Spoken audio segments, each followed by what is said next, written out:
Bienvenue dans Real Economy. Nous sommes au Silicon Roundabout, importante plaque tournante des nouvelles technologies, à l'heure où l'Europe veut bâtir pour les consommateurs et les entreprises un marché unique numérique réellement connecté. Dans cette édition, nous demanderons au vice-président de la Commission européenne en charge du marché unique numérique comment il compte atteindre cet objectif, synonyme de défi pour les entreprises et les consommateurs. Puis en Estonie, nous verrons comment nous former aux emplois nés de cette 4e révolution industrielle.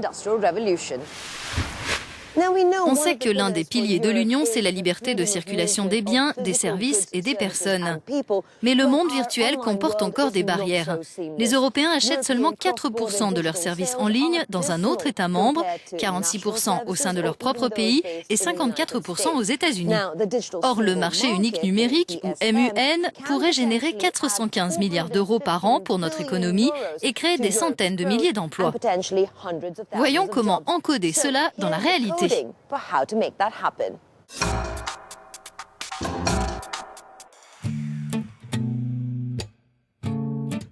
Plusieurs centaines de millions d'entre nous surfent sur le net pour acheter des produits ou des services. Pour mieux connecter entreprises et clients, où qu'ils soient dans l'Union, le marché unique numérique supprimera les barrières et autorisera la libre circulation des personnes, des services et des capitaux dans le monde virtuel. Cela implique la mise en place d'une réglementation harmonisée, d'une concurrence juste et d'une protection efficace des données. Grâce au MUN, les consommateurs feront des économies et profiteront par exemple d'une portabilité transfrontalière des contenus, films ou musiques pour lesquels ils ont souscrit un abonnement. En homogénéisant les règles, les entreprises verront leurs ventes facilitées et les coûts qu'elles supportent se réduire. Les textes sur la propriété intellectuelle, la TVA et les statuts au sein de l'Union seront aussi plus simples. Le MUN prévoit aussi un meilleur accès au haut débit et la fin des frais d'itinérance. Aujourd'hui, je peux facilement passer une commande depuis mon smartphone. Si je fais un achat dans un autre pays de l'Union, la livraison sera probablement impossible et je ne serai pas protégée en tant que consommatrice. Avec le MUN, ce sera fini, notamment grâce à l'harmonisation des législations sur les contrats, la TVA et les statuts au sein des 28. Et les entreprises pourront mieux se développer à l'international. Guillaume Desjardins et Fanny Goret nous expliquent en quoi cela fera vraiment la différence.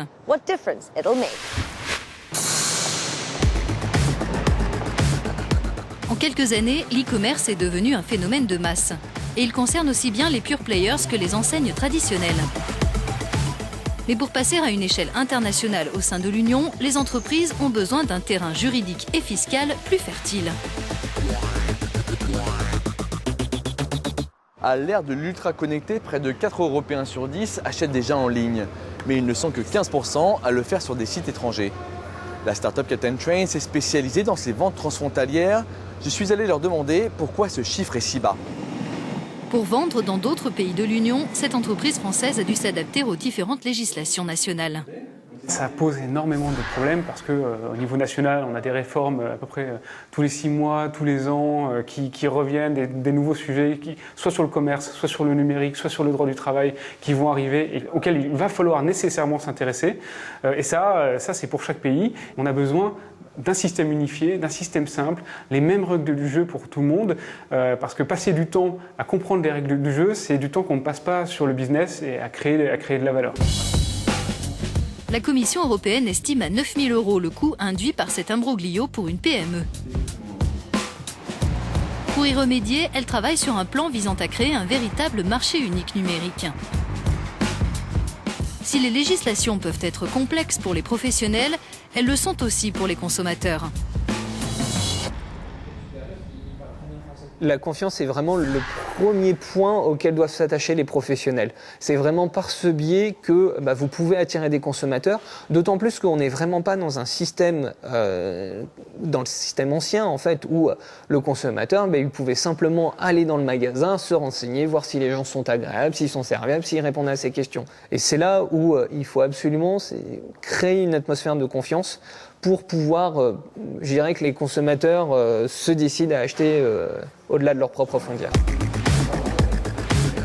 Le plan européen est déjà sur ses rails. Il entend faciliter les activités commerciales en ligne, mais aussi développer les infrastructures Internet, favoriser l'accès des internautes aux produits et services en ligne et résoudre les difficultés juridiques en termes de fiscalité, de copyright et de blocage géographique.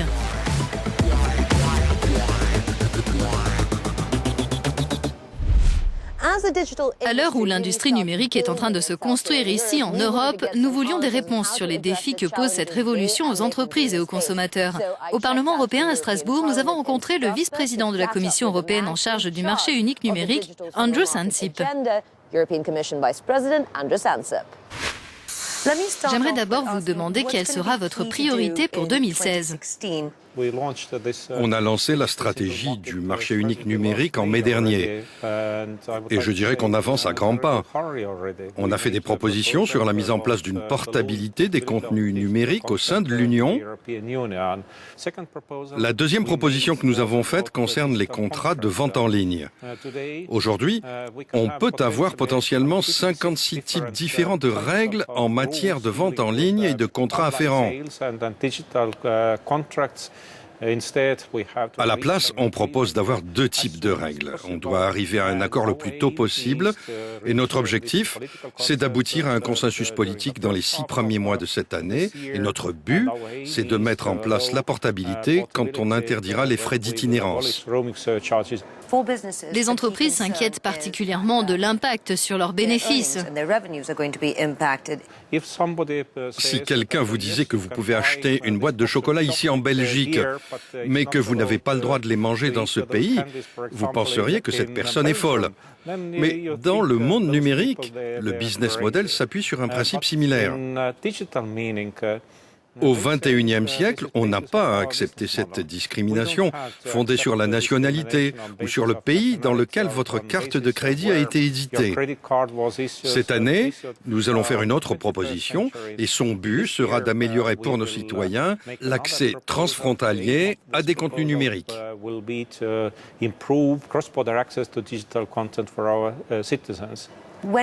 Dans une Europe à 28 membres, comment peut-on appliquer tout cela? C'est faisable. J'espère qu'il sera possible de trouver un consensus au sein de l'Union sur les règles s'appliquant aux contrats de vente en ligne. Pour ce qui concerne la TVA, nous devons faciliter la vie de nos entreprises. Mais je suis presque sûr que les différents taux de TVA vont perdurer encore assez longtemps.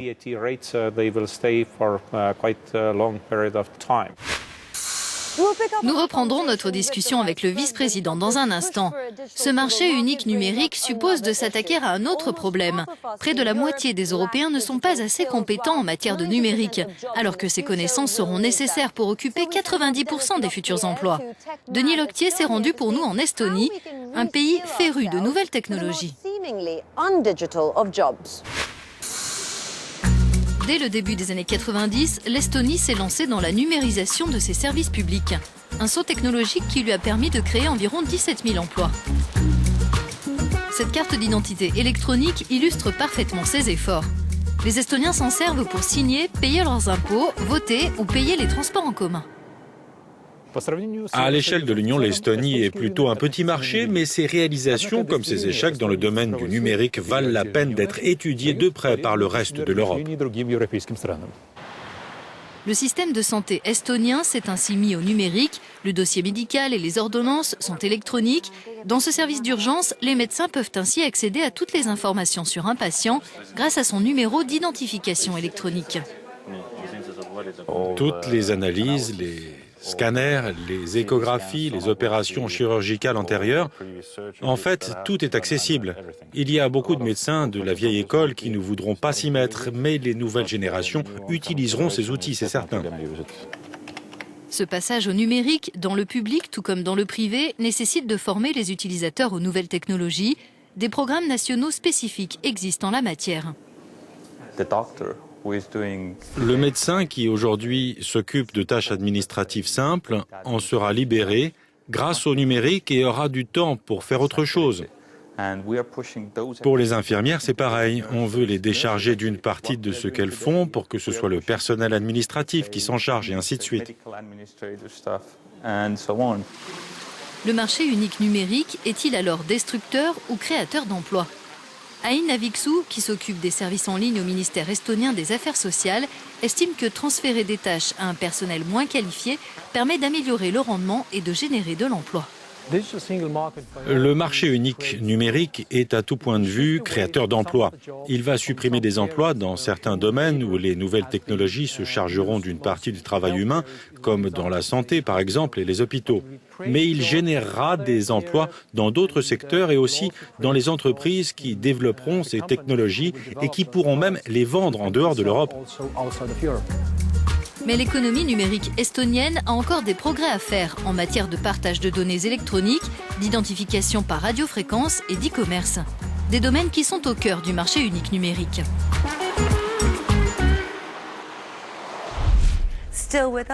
Andrew Sansip est toujours avec nous. Pour beaucoup, le MUN concerne les entreprises liées au numérique. Mais ces aspects sont-ils transposables aux sociétés traditionnelles et à leurs emplois, dont une partie pourrait être détruite? Oui, je suis désolé de le dire, mais dans certains secteurs, des gens vont perdre leur emploi. Mais prenons le secteur des applications en 2014. Dans l'Union européenne, pas moins de 1,8 million d'emplois ont été créés dans cette industrie. D'après certaines prévisions, ce secteur emploiera en 2018 4,8 millions de personnes. Le progrès va créer plus d'emplois qu'il ne va en détruire. Est-ce qu'on dit aux entreprises internationales que l'Europe est un continent délicat pour faire du business? Nous nous appliquons les mêmes règles que celles que nous imposons aux étrangers. Et encore une fois, on doit s'interroger sur nous-mêmes. Pourquoi des start-up comme Spotify, qui a été créé en Suède, ont dû quitter l'Union pour les États-Unis, dans son cas, pour se développer? On devait créer ce marché unique numérique au sein de l'Union pour garder nos cerveaux en Europe. Monsieur le vice-président, merci beaucoup. Et merci de votre attention. À bientôt. Goodbye.